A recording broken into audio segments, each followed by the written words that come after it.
greeting from our Lord Jesus Christ. This audio, we are going to look at mental wellness amidst a pandemic, and it's going to be in two folds. So we'll look at the first one, some psychological conditions that may prevail, and then in our second audio, we'll look at how best we can handle those situations in order that we do not get into such conditions. So as coronavirus pandemic continues to spread, the psychological pandemic is following fast in its wake. Though this is a truly tiring moment in everyone's life, to some, the concerns around coronavirus and the general atmosphere of anxiety associated with it makes it an extremely challenging moment, especially for people with a compromised or diminished mental wellness. The challenges may arise from health anxieties, that is the thoughts of an individual getting infected by the virus or a loved one getting infected, some compulsions around washing of hands, sanitizing places, some obsessions about people of losing their loved ones, and others. Some of the measures being put in place to help reduce the spread of the virus are in a way in itself opportunities to fuel mental disorders, such as the social distancing for the paranoid personality, who may think that people are distancing themselves from the person because whether the person is smelling or has some condition or has a condition and they are trying to dissociate themselves from it. So it becomes a problematic situation for such people. And then even washing of hands for the people with obsessive compulsive disorders, where that becomes a more routine, it adds to their routine jobs. In a way, in an attempt of trying to avoid the virus, they try to wash their hands most of the time, often than needed. And then staying at home for the phobic person is also a challenging situation. Somebody who fears to be alone, this is the time the person has to be alone. So it becomes extremely challenging for the person to go through this. Even though not all people will be affected by the prevailing situation, quite a number are at high risk of being infected or having been affected mentally. Conditions that are likely to present during this period are: one, we have the obsessive compulsive disorders, where there's an excessive or uncontrolled and unwanted thoughts or fear that leads to repetitive behaviors. In this case, it's excessive thinking about being infected by the coronavirus, such as they practice. Because of that, they practice repetitive behaviors like hand washing, sanitizing surfaces and handles in a repeated routine or repeated fashion.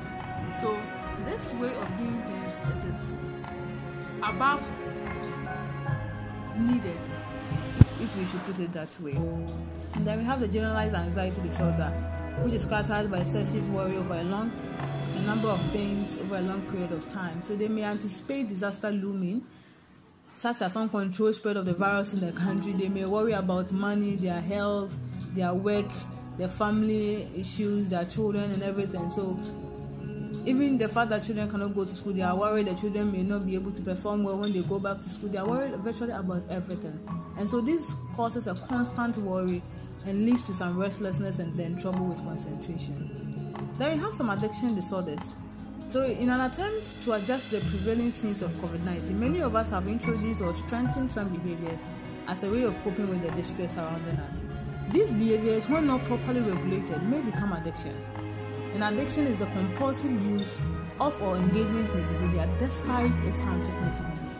So examples of addictive substances can be taking in alcohol, marijuana, hallucinogens, some inhalants like people use paint thinners, glues and other things to help them cope with the pain, the challenges, the stress that they go through. Some also use painkillers, some also use stimulants like cocaine, and then some sedatives. So all these addictive substances, when they are taken in over a period of time, may lead to addiction. Even though we think that you be using some of these things to cope with the situation, but they may lead us into something else. There are also some addictive behaviors which also include gambling, masturbation, sex addictions. We have gaming addictions. People have been glued to their laptops, their phones, playing games all over. It may lead to some addictions. There's also food addiction, eating so much. Some are also eating very less because they think that they don't want to add on weight, so it is also affecting them. And then there's also excessive exercises. People are exercising even at a point where it's not needed. So with these addictions, you realize that one loses his or her ability to control these situations around the person. He wants to stop, but he's not able to do that. And then you realize that they practice these behaviors frequently than usual, and then they engage in this behavior at the expense of their work or academic activity, at the expense of family engagement, and then they replace these addictive behaviors with activities that they used to enjoy previously.